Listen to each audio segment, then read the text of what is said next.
I'll help you. Then lie right down. Well, if you can't. He replied. No, I'll go, only help me. She led him to the little door of that mysterious house and then helped him back. As he lay down, his teeth chattering from the cold, he felt some lessening and respite from his headache and said,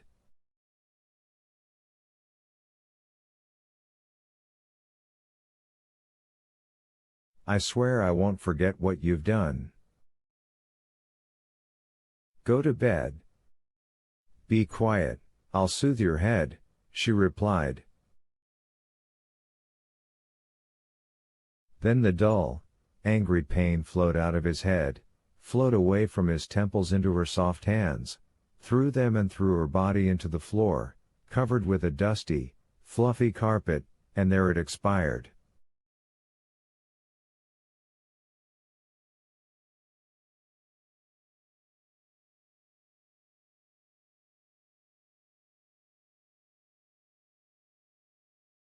Instead of the pain, a delicious even heat spread all over his body. His arm had gone numb and felt as heavy as cast iron, so he did not move it but merely closed his eyes and gave himself up to the fever.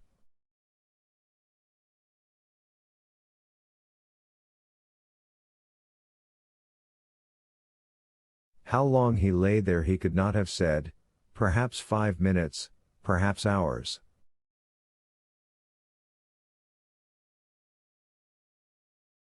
But he felt that he could have lain like that, bathed in heat, forever.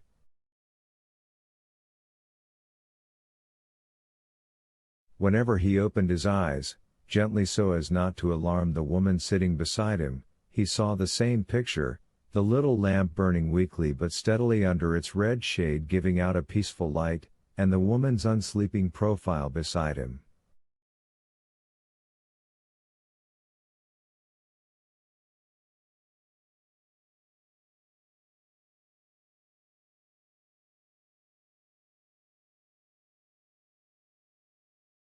Her lips pouting like an unhappy child, she sat staring out of the window.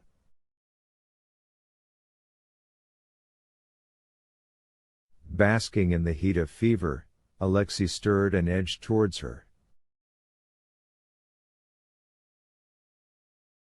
Bend over me, he said.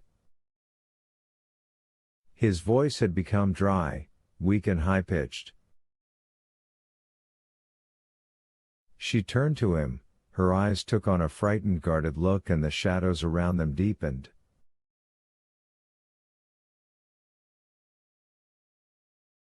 Alexei put his right arm around her neck, pulled her to him and kissed her on the lips.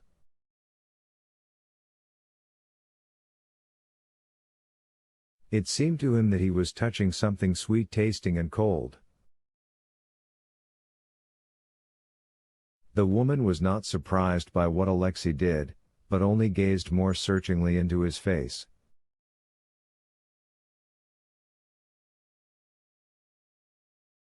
Then she said, God, how hot you are.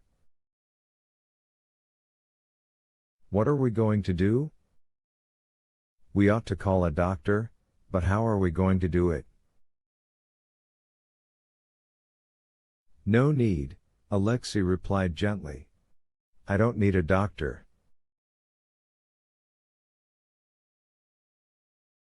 Tomorrow I'll get up and go home. I'm so afraid, she whispered, that you'll get worse. Then how can I help you?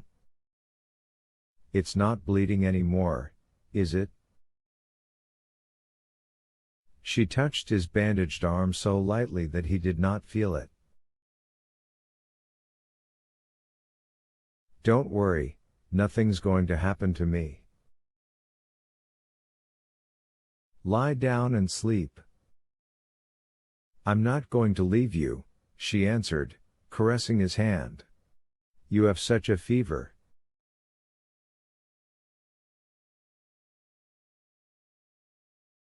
He could not stop himself from embracing her again and drawing her to him. She did not resist. He drew her until she was leaning right over him. Then, as she lay down beside him, he sensed through his own sickly heat the clear live warmth of her body.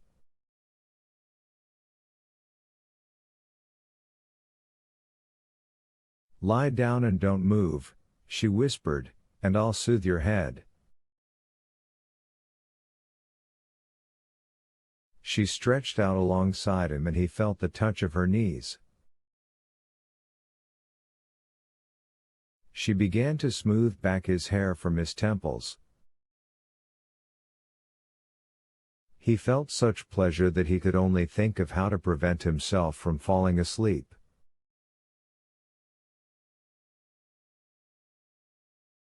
But he did fall asleep, and slept long, peacefully and well.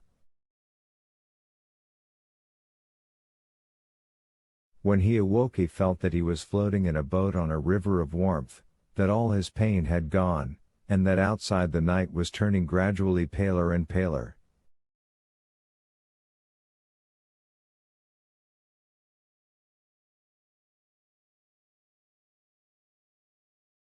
Not only the little house but the city and the whole world were full of silence.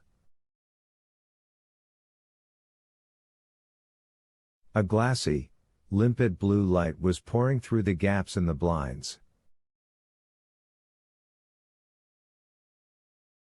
The woman, warm from his body, but with her face set in a look of unhappiness, was asleep beside him.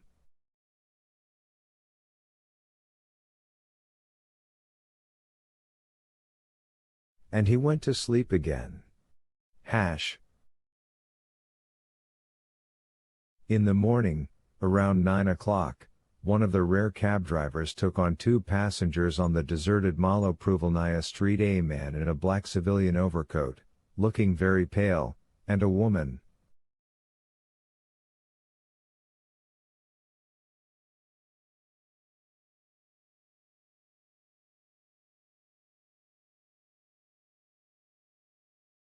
Carefully supporting the man by the arm, the woman drove him to St. Alexei's Hill.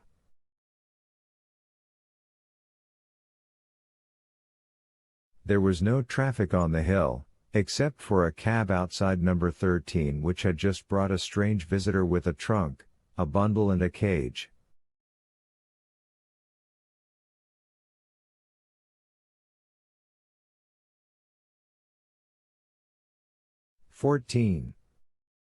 That evening all the habitués of number 13 began to converge on the house of their own accord. None of them had been cut off or driven away.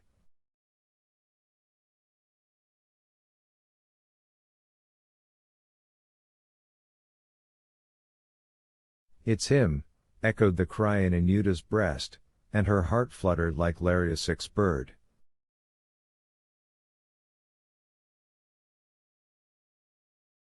There had come a cautious tap at the little snow-covered window of the Turbin's kitchen. Anjuta pressed her face to the window to make out the face. It was him, but without his mustache.